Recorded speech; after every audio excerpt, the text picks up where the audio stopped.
I found someone who gets me like you never could. She confessed cruelly after months of secret cheating. So I said good luck, without arguing, and blocked her on the spot. Her so-called soulmate, exposed as a con artist who stole her money and dumped her in a motel. Now she's humiliated, friendless, and angrily demanding a second chance. But I'm completely moved on and happily upgraded. Hey viewers, before we move on to the video, please make sure to subscribe to the channel and hit the like button if you want to see more stories like this. Thanks. Hey Reddit, throwaway account for obvious reasons. I'm a 34-year-old guy who's been lurking here for years, but never thought I'd be posting my own story. This all went down about 2 years ago, and looking back, it's wild how something that shattered me at the time turned into the best thing that ever happened. If you're here for a tale of betrayal, quiet revenge through living well, and some serious karma, buckle up. I'll try to keep it detailed but not ramble, aiming for that YouTube narration vibe where you can almost hear the dramatic pauses. Let me set the scene. My name's Alex, fake, duh, and I was in a 3-year relationship with Emily.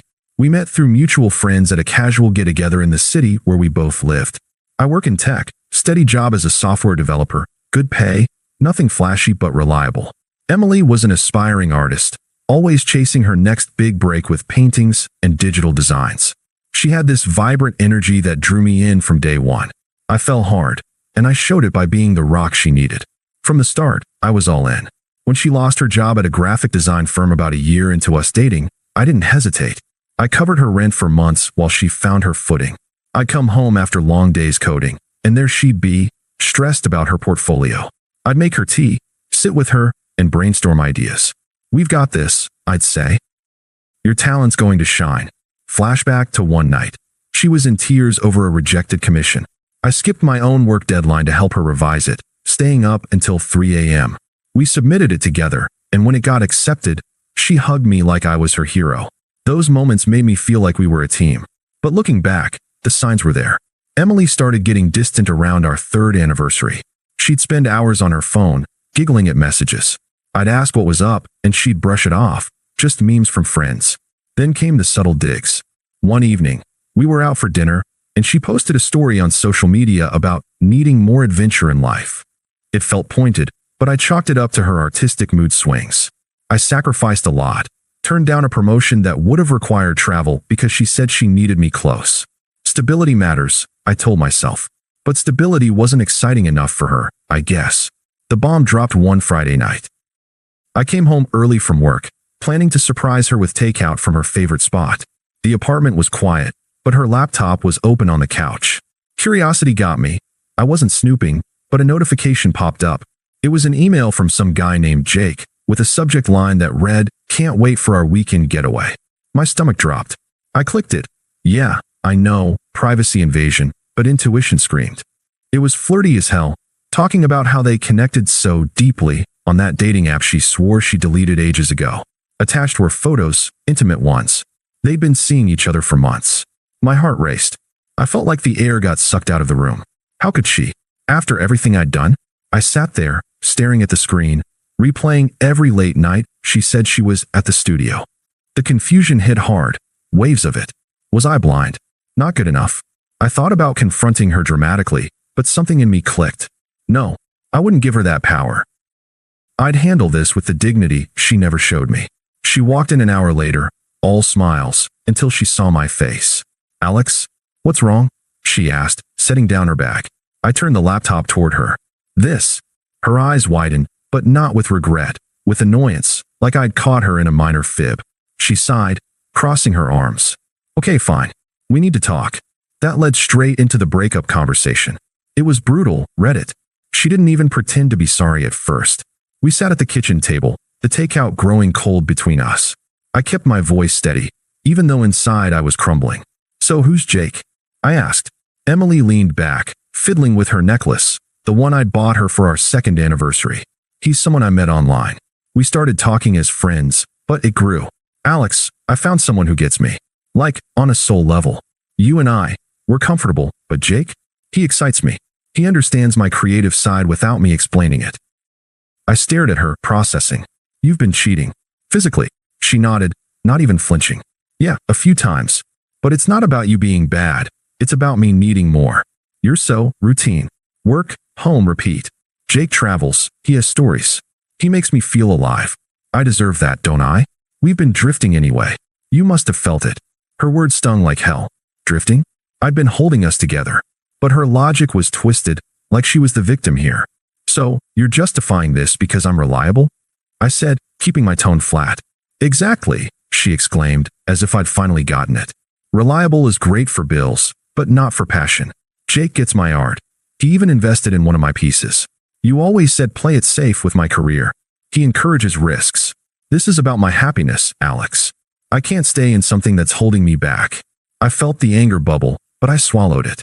No yelling, no begging. That wasn't me. Holding you back? I paid your rent when you were unemployed. I skipped opportunities for us. She rolled her eyes, actually rolled them. See? That's the problem. You're always bringing up what you've done, like I owe you. Relationships aren't transactions. Jake doesn't keep score. He just flows with me. Hypocrisy at its finest. She was bragging about this guy like he was her upgrade, while dismissing everything I'd built for us. So you're leaving? I asked. Yeah, she said, smug now, standing up. I'm moving in with him next week. He's got this amazing loft downtown. We'll make it work. You'll be fine. You're the stable one, right? I nodded slowly. Good luck with that, Emily. She paused, expecting more, maybe tears or pleas. But I stood, grabbed my keys, and walked to the door. Wait, that's it, she called after me. Yeah, I said over my shoulder. That's it. I left the apartment, drove to a hotel, and blocked her number right there in the parking lot. No texts, no calls, nothing. The silence hit me like a truck, but I didn't break it. That night in the hotel room was rough. I lay there, staring at the ceiling, replaying her words. Someone who gets me. What did that even mean? I'd been there through her lows, celebrating her highs. Flashback to her first art show. I drove her there, helped set up, and when she sold nothing, I bought one of her pieces anonymously to boost her confidence. She never knew, but it made her smile for weeks. The next few days blurred into confusion. I crashed at a buddy's place while arranging a new apartment across town. Work became my anchor. I dove into projects, staying late to avoid the empty evenings. But the unfairness gnawed at me. Why did she get to walk away smug while I picked up the pieces? I questioned everything. Was I too boring? Too safe? Internal debates raged. Maybe if I'd been more adventurous. No, this was on her. Weeks turned into months. I didn't reach out, didn't stalk her online. Dignity meant detachment. I hit the gym, something I neglected for her schedule. Pounds dropped, confidence built. I took that promotion I'd passed on before, more money, more responsibility, but it felt earned. Hobbies resurfaced, reading sci-fi novels late into the night, joining a local hiking group. Friends noticed the change. You seem lighter, one said. But the silence wasn't easy. There were nights when the betrayal replayed like a bad movie. I'd wake up angry, then sad, then numb. She discarded me like yesterday's news. I let myself feel it. No rushing the process. Therapy helped. A few sessions unpacked the manipulation I'd missed. Her twisted logic became clear, blaming me for her choices. Mutual friends started dropping hints. Emily's posting about her new life. Looks glamorous. I nodded, changed the subject. No bad-mouthing from me. Let actions speak. Then, about 6 months in, the tide shifted. A neutral acquaintance mentioned offhand. Heard Emily's going through it. That Jake guy? Total flake. I didn't pry, but pieces trickled in. Apparently, Jake wasn't the soulmate she bragged about. He was a smooth-talking scammer. He'd convinced her to invest in some crypto scheme he was running, promising quick returns for her art business. She drained her savings, money I'd helped her build, and when it tanked, he ghosted. Left her high and dry in that amazing loft, which turned out to be a short-term rental he skipped out on. Her unraveling was swift. Friends distanced themselves when the truth spread. Turns out, she'd badmouthed me to justify the affair, but now her hypocrisy shone. She's crashing on couches, the acquaintance said. Lost her freelance gigs too, reputation hit. I felt a quiet satisfaction, but no gloating. This was karma doing its thing. My life. Thriving. New apartment, better job, even started dating casually. The confusion faded, clarity took over. I'm free. Internal voice evolved, from why me, to thank God it's over. I was building something real, for me. The karma hit her harder than I could have imagined, and honestly, it unfolded without me lifting a finger. About 8 months after the breakup, I got the full scoop from a mutual friend. Let's call him Mike. who wasn't in her inner circle but heard the gossip through the grapevine. Mike and I were grabbing coffee one afternoon, catching up on life. He mentioned it casually, like it was just another update. "Hey, you hear about Emily? Sounds like that Jake dude was bad news." I raised an eyebrow but kept it neutral. "Not really. What's the story?" Turns out, Jake wasn't the worldly traveler with deep connections she'd raved about.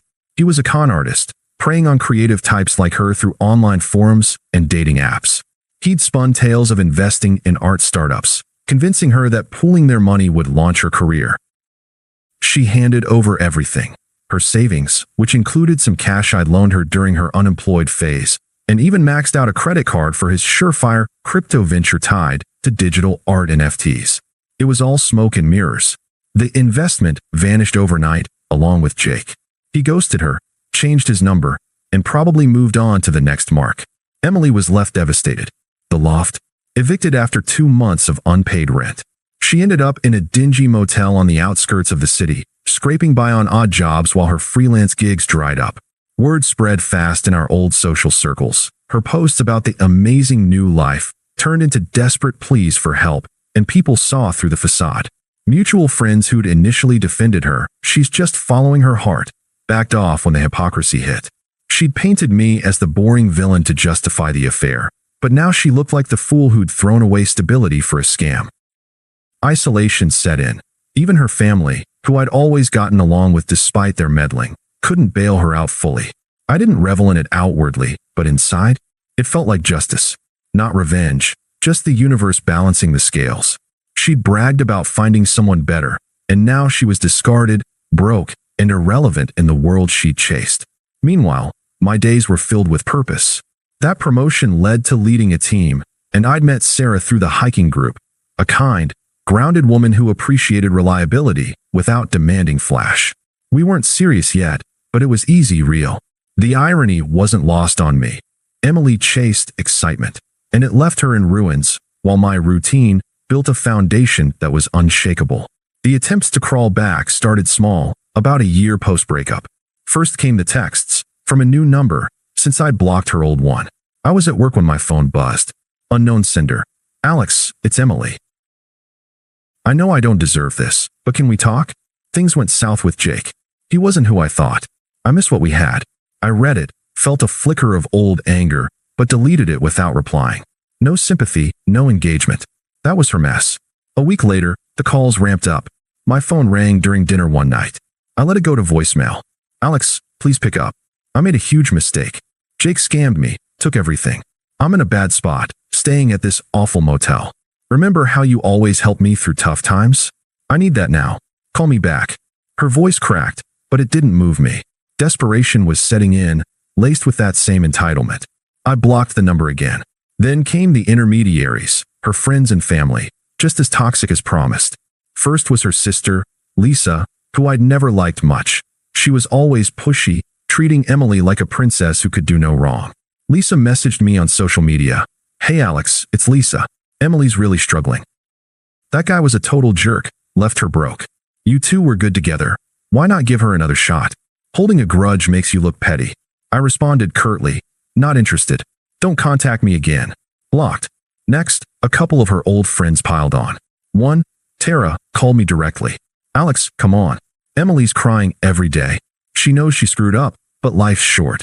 You were always the nice guy. Forgive her. She's learned her lesson." "Nice guy?" I said, keeping my voice even. "That's what got me here. No thanks." Click. Hang up. The peak was when Emily showed up in person. I was leaving the gym one evening, towel over my shoulder, when I saw her waiting by my car. She looked rough, hair unkempt, clothes rumpled, eyes red from what I assumed were tears or lack of sleep. "Alex," she said, stepping forward. "Please, just hear me out." I stopped, keys in hand, but didn't unlock the door. "What do you want, Emily?" Her words tumbled out, desperate now.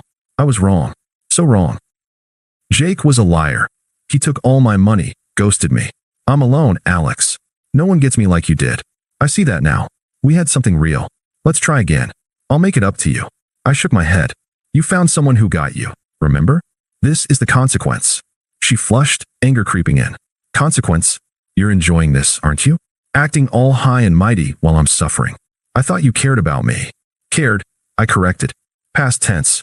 You made your choice. Her voice rose, true colors showing. Fine, be heartless. After everything, you just block me and move on? You're pathetic if you think you can do better. I unlocked the car, got in, and drove away without another word. Her shouts faded in the rear view. That was the shift, desperation to rage, exposing the hypocrisy she'd hidden before. The final nail came at our mutual friend Mike's wedding, about 18 months after the split. It was a beautiful outdoor event at a vineyard outside the city, string lights, laughter, the works. I'd brought Sarah as my plus one. We'd been dating seriously for a few months by then. She was everything Emily wasn't, supportive, honest, excited about my routine life because it meant building together. I was at the bar, grabbing drinks, when Emily appeared. She looked even more worn, thin, forced smile, dress that didn't quite fit right. Mutual friends had invited her, probably out of pity, but the contrast was stark. Me in a sharp suit, thriving, with Sarah laughing at a table nearby. Emily, alone, clutching a glass like a lifeline. Alex, she whispered, approaching. I didn't expect to see you here. You look good. I nodded politely. Emily. Tears welled up. Seeing you with her, it hurts. I realized what I lost. Jake destroyed me. But you were my rock. Please, one more chance. I'll change. I set the drinks down, met her eyes calmly. That chapter's closed, Emily. You chose excitement over stability, and it played out. I've built a life here, one that's real, without the games. You're not part of it anymore. You're irrelevant to my happiness now. She gasped, hypocrisy flaring. Irrelevant. After 3 years? You're cold. Facts, I said firmly. I've grown. Moved on completely. Goodbye. I walked back to Sarah, who squeezed my hand. Emily slunk away, the party buzzing around her failure while I danced the night away, free. Thanks for watching. Make sure to subscribe to the channel and hit the like button. What do you think about this story? Share it in the comments.